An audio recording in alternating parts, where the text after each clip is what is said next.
Good morning, everybody. Welcome again, students, in this math class. Today, I am going to discuss 1.3 exercise of relation function. I found a few students have a lot of problem in this exercise, तो हम इस exercise को आपको दोबारा बताएंगे. पिछले video में जैसे कि this is the 14th video of function, तो जैसा कि मैंने आपको 12th वीडियो में या 11th वीडियो में काफ़ी क्वेश्चंस बताए थे, तो 13 में भी बताया था, तो उस पर जो आपको डाउट्स थे उनको मैं फिर एक बार क्लियर कर देना चाहता हूं, तो उसको आप लोग ध्यान से देखें. तो इसके लिए हम लोग क्या करते हैं कि रिलेशन फंक्शन की एक्सरसाइज 1.3 को हम लोग लेते हैं दोबारा बताने के लिए. तो मैं अब चाहता हूं कि मैं बुक के क्वेश्चंस को डिस्कस करूं वन बाय वन, जिससे कि आपको करने में आसानी रहे और दिक्कत फेस न करनी पड़े क्वेश्चन को सॉल्व करने पर. तो इसके लिए हम पहले क्वेश्चन नंबर फर्स्ट लेते हैं, जैसा कि बोला गया है आपके ML अग्रवाल की 1.3 एक्सरसाइज के फर्स्ट क्वेश्चन. क्वेश्चन क्या कहता है कि let A is equals to 1,2, B is equal to another set 3,6 and f is a function such that from set A to set B be defined by fx is equals to 3x, and function g such that again from set A to set B be defined by gx is equals to x square plus 2, so that f is equals to g. का मतलब function f जो है वो function g के equal है. तो मैं आपको एक बात पहले बता देना चाहता हूं कि कभी भी दो फंक्शन अगर इक्वल हैं तो दो फंक्शन इक्वल तब कहलाएंगे तो जो एलिमेंट इस फंक्शन में होंगे वही एलिमेंट्स इस फंक्शन में होने चाहिए. दोनों फंक्शन के सारे जो ऑर्डर्ड पेयर हैं वो क्या होने चाहिए, सेम होने चाहिए. मेरी बात समझ गए, सेम होंगे तभी दोनों फंक्शन इक्वल कहलाएंगे. तो चलिए इसके लिए हम लोग देखते हैं क्या कहता है क्वेश्चन. सोल्यूशन लेते हैं. फंक्शन हमारा सेट A से सेट B के बीच है. सेट A हमको गिवन है, दो एलिमेंट है 1,2, और चूंकि A के और B के बीच है तो A के सारे एलिमेंट जो होते हैं वो डोमेन कहलाते हैं, मैं आपको बता दूं. और B जो सेट है इसके सारे एलिमेंट को डोमेन CD लिखा गया है. तो यहाँ पर मैंने लिख दिया है डोमेन जो हो गया ये हो जाएगा इस फंक्शन के लिए, और को डोमेन हो जाएगा 3,6. करेक्ट. तो अब एक बात मैं और बता दूं आपको. जनरली जो फंक्शन जैसे कि दिया गया है, ऊपर बोला गया था ना कि fx is equal to 3x, तो आप देखेंगे x आपको मिलेगा फंक्शन में, जहां भी x मिलेगा. तो x क्या होता है, x जो होता है वो डोमेन के एलिमेंट को ही x कहते हैं. का मतलब यहाँ पर x जो होगा वो डोमेन क्या था, सेट A. तो सेट A का एलिमेंट जो 1 है और 2 है इसी को हम लोग x रखेंगे. करेक्ट. और कोडोमेन के एलिमेंट को हम लोग fx या y एज्यूम कर लेते हैं, तो ये y को रिप्रेजेंट करता है. करेक्ट. अच्छा, तो यहाँ पर अब हमें जो पहला फंक्शन जैसा कि आप देख रहे हैं कि fx इक्वल टू 3x है, fx को हमने 3x यहाँ पर लिया है. अब आपको पता है x क्या डोमेन है, तो x क्या है, x जो होगा पहले सेट का एलिमेंट है. तो x हमारे पास 1 है और x हमारे पास 2 है. तो जब हमने x के प्लेस पर 1 रखा तो f x के प्लेस पर इसी में इस फंक्शन में जब x के प्लेस पर 1 रखेंगे तो क्या हो जाएगा f1, और राइट साइड में x रखेंगे तो 3 1 जा 3 आ गया. तो 1 रखने पर fx की वैल्यू 3 मिल गई. ऐसे ही जब हमने x इक्वल्स टू 2 लिया तो जब इसमें 2 रखेंगे तो 3 2 जा 6, आप देख रहे हैं 6 मिल गया. तो ये जो मिला क्या मिला, ये एक्चुअल में y की वैल्यू मिल गई. करेक्ट. तो अब हमारे पास फंक्शन क्या बन गया, फंक्शन जो होता है आपको बताया गया है वो होता है x कॉमा फंक्शन के जो एलिमेंट हैं वो ऑर्डर्ड पेयर में होते हैं x कॉमा y.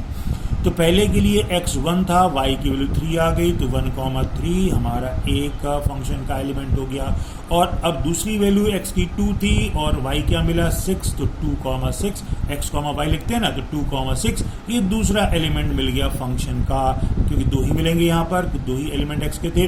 तो ये हमें f यहाँ पर बन जाता है इक्वेशन नंबर फर्स्ट. करेक्ट. इसी तरह से दूसरा जो फंक्शन था आप जैसा कि ऊपर बताया गया था कि gx क्या था, x² + 2. तो यहाँ पर दूसरा जो लिया गया gx is equals to x square plus 2। अब यहाँ पर भी हम क्या करेंगे, आपको पता था ना कि ए में जो एलिमेंट है वही तो x है, x 1 रखेंगे और 2 रखेंगे। तो जब यहाँ पर x की वैल्यू 1 रखी गई है इसमें, तो क्या हो जाएगा 1 का स्क्वायर प्लस 2 और कितना आ गया 3 आ गया। तो 1 रखने पर 3 मिला, क्या ये जो मिला क्या ये y होता है पता आपको। इसी तरह से जब x इक्वल टू 2 रख दिया हमने इसमें, 2 का स्क्वायर 4 प्लस 2 यहाँ 6 आ गया। तो आपने देखा कि ये y की वैल्यू 2 मिल गई। तो अब g जो फंक्शन है वो क्या होगा, x कॉमा y, x पहला था 1, y 3 था, तो 1 कॉमा 3 और दूसरा क्या था x 2 था, तो 6 मिला 2 कॉमा 6। तो g में भी 2 एलिमेंट मिल गए, ये इक्वेशन दूसरी हो गई। अब अगर आप गौर से देखें तो f में जो एलिमेंट थे 1 और 3 2 6, यहाँ पर भी क्या है 1 3 2 6 है ना। तो आपको क्या लगता है, आपको लग रहा होगा कि दोनों तो भाई सेम है, और जब दोनों सेम हैं तो इस तरह हम प्रूव कर सकते हैं from first and second equation कि f is equals to g। इस तरीके से ये प्रूव हो जाता है। क्लियर। तो ऐसे हम प्रूव करेंगे कि दो फंक्शन सेम होंगे, तो इस तरीके से हमारी प्रूविंग का बेस रहेगा। नाउ चलिए अब हम एक क्वेश्चन नंबर सेकंड बताते हैं। क्वेश्चन नंबर सेकंड में बहुत सारे पार्ट्स हैं, तो सारे पार्ट्स को नहीं, हम एक दो पार्ट्स को बताएंगे, जैसा कि हम लोग स्टार्टिंग करते हैं पहले पार्ट से। तो क्वेश्चन नंबर सेकंड का पहला पार्ट क्या कहता है, check the injectivity and surjectivity of the function, पहला है f such that natural to natural defined by fx is equals to x square. Correct, ये हमारा दिया गया है। तो फिर मैं आपको याद दिला दूं बहुत अच्छे से, फंक्शन जो है वो पहला सेट जो है नेचुरल नंबर है, दूसरा भी नेचुरल नंबर है, का मतलब डोमेन जो होगा वो सारे नेचुरल नंबर्स हैं और को डोमेन जो है वो भी नेचुरल नंबर हैं। डोमेन के एलिमेंट को x कहते हैं, x क्या रखेंगे नेचुरल नंबर, y होता है को डोमेन के एलिमेंट्स या इमेज के एलिमेंट को, तो इसमें क्या रखेंगे हम, ये भी नेचुरल नंबर रखेंगे। करेक्ट। तो यहाँ पर आपको प्रूव करना है इंजेक्टिविटी और सर्जेक्टिविटी। इंजेक्टिविटी का मतलब होता है 1 1, सर्जेक्टिविटी का मतलब ऑन टू होता है। मेरी बात समझ गए। तो 1 1 ऑन टू दोनों चीजें आपको प्रूव करनी है। तो मैं आपको बता दूं, जैसा कि आपको दिक्कत हुई थी 1 1 हम प्रूव कैसे करते हैं, तो 1 1 को प्रूव करने का तरीका हमने पीछे बताया था बहुत अच्छे से। मैं एक बार फिर आपको दिखा देता हूं कि 1 1 हम प्रूव कैसे करते हैं।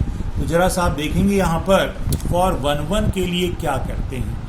मान लीजिए कोई भी फंक्शन आपको दिया गया है y is equals to f x, मान लीजिए y is equals to f x कोई भी एक फंक्शन दिया गया है, तो 1 1 के लिए क्या करते हैं हम,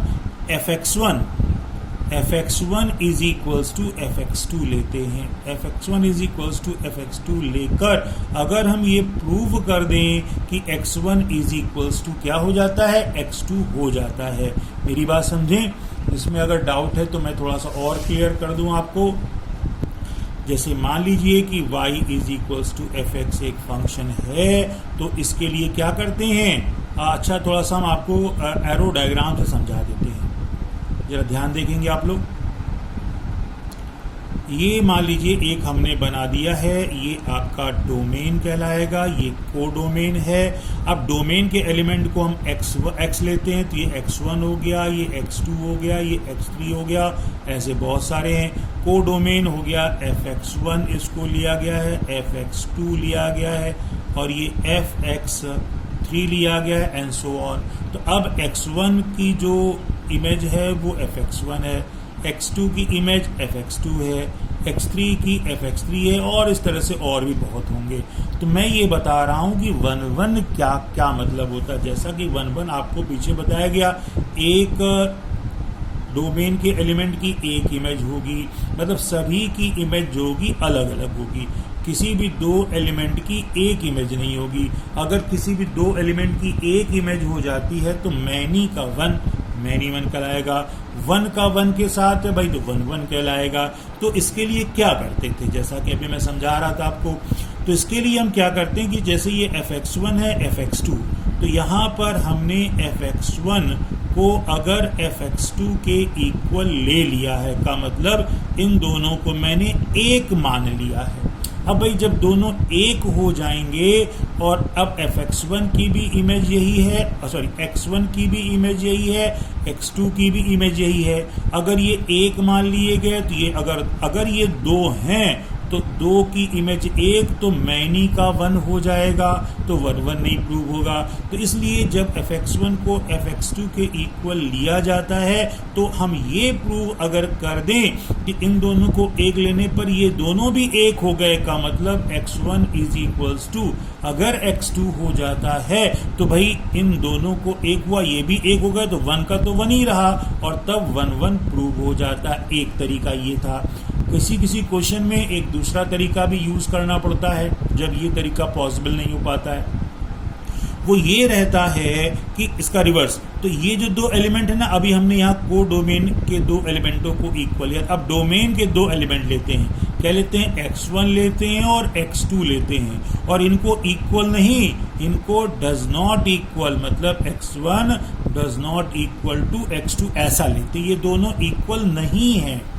अब अगर ये दोनों इक्वल नहीं हैं, अलग अलग हैं, और अब इससे अगर हम ये प्रूव कर दें, इससे अगर ये प्रूव हो जाता है कि x1 इक्वल टू fx2 अगर प्रूव हो जाता है, ऐसा अगर ऐसा प्रूव हो जाए, ऐसा लेने पर ऐसा, का मतलब ये दोनों अलग अलग हैं और ये दोनों एक हो गए, इसका मतलब मैनी दो का एक, मैनी का 1 हो जाएगा, तो 1 1 नहीं प्रूव होगा। तो 1 1 के लिए क्या होना चाहिए, अगर ये दोनों अलग हैं तो ये दोनों भी अलग अलग होने चाहिए। तो इसका मतलब if x1 does not equal to x2, तो 1 1 के लिए fx1 does not equal to fx2। ये दूसरा तरीका है। तो ये दो तरीके हम ध्यान रखेंगे प्रूव करने के लिए 1 1 को, कि जब ऐसा होगा तो पहले तो हम लोग जनरली इस मेथड का यूज करेंगे।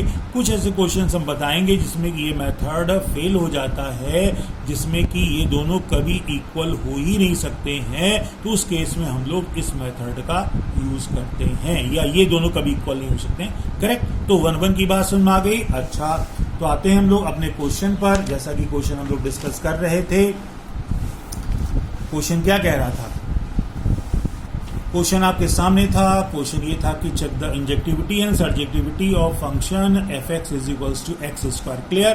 तो अब यहाँ पर फंक्शन में डोमेन जो था नेचुरल नंबर था, को डोमेन भी नेचुरल नंबर था, तो मैंने फिर दिया f such that natural to natural. अच्छा, fx कितना है, एक्स स्क्वायर है। अब मेरी बात ध्यान दीजिए, इसका मतलब जो x होगा, x वो बिलोंग्स टू नेचुरल नंबर होगा, करेक्ट होगा ना, और fx जो होगा वो भी fx मतलब y, ये भी बिलोंग्स टू नेचुरल नंबर होना चाहिए। मेरी बात समझ गए ना।